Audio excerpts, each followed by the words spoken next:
जहां भी राहुल गांधी जी गए कांग्रेस का नाव डुबो दिए और बिहार में तो नाव डुबाएंगे ही कांग्रेस का, साथ साथ गया में मोक्ष की भी प्राप्ति कांग्रेस का होगा। आने दीजिए, आने का अधिकार है, लेकिन बिहार की जनता उनके साथ नहीं है।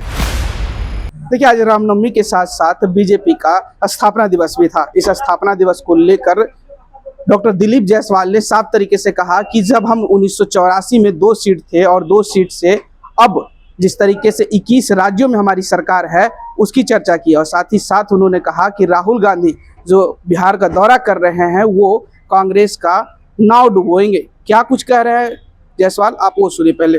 देखिए, भारतीय जनता पार्टी दुनिया की सबसे बड़ी राजनीतिक पार्टी है।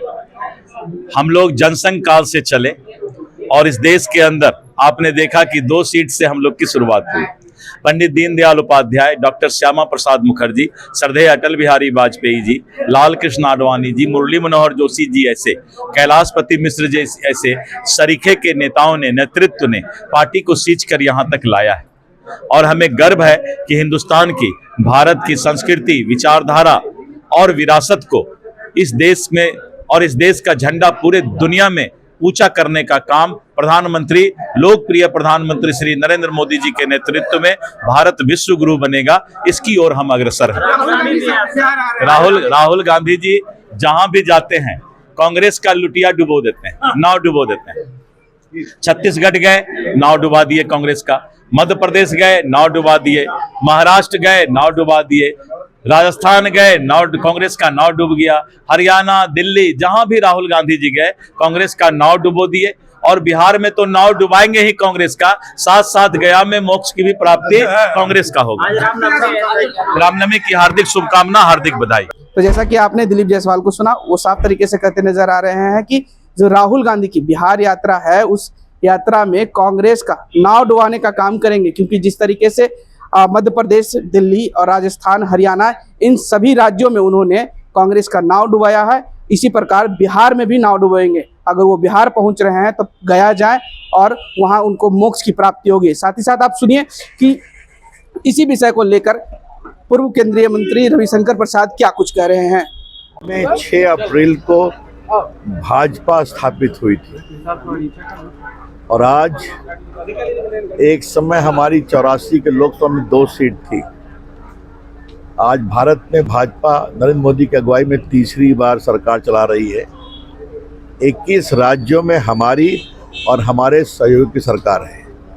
11 करोड़ हमारे सांसद हैं और भारत दुनिया की 5वीं बड़ी ताकत, तीसरी आर्थिक ताकत बनने जा रहा है और भारत का नाम दुनिया सम्मान से लेती है। यही है भाजपा, भारत को आगे बढ़ाना, देश का आशीर्वाद, देश की जनता का सहयोग, शुभकामना। इसलिए 6 अप्रैल शुभ दिन है, स्थापना दिवस की बधाई, और रामनवमी है तो प्रभु राम सबको आशीर्वाद दें, ये भी काम। राहुल गांधी कल बिहार आ रहे हैं। राहुल गांधी संविधान सुरक्षा के लिए आ रहे हैं। तो संविधान सुरक्षा में सदन में बोले क्यों नहीं? 3 तलाक, ये वक्फ पर तो काफ़ी चर्चा हुई, अपने खामोश रहे, बहन दिखाई नहीं पड़ी। तो संविधान तो रोज बोलते हैं, हमने संविधान का ही प्रावधान का कोट किया कि पूरा वक्फ बिल संवैधानिक है। तो आने दीजिए, आने का अधिकार है, लेकिन बिहार की जनता उनके साथ नहीं है। कल तेजस्वी यादव ने बयान दिया कि अगर उनकी सरकार बनती है तो वक्फ बिल को पूरे दान में उनकी सरकार आने वाली है क्या? दिल बहलाने को गालिब ख्याल अच्छा है।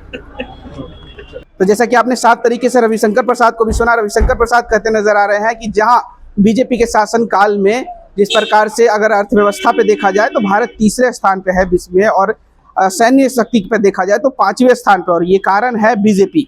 बहरहाल इस खबर में इतना ही। इस वीडियो की प्रतिक्रिया आप हमें कमेंट में जरूर दीजिएगा और ऐसे ही तमाम खबरों से जुड़े रहने के लिए हमारे चैनल को लाइक से सब्सक्राइब कीजिएगा और देखते रहे आर्यन खबर।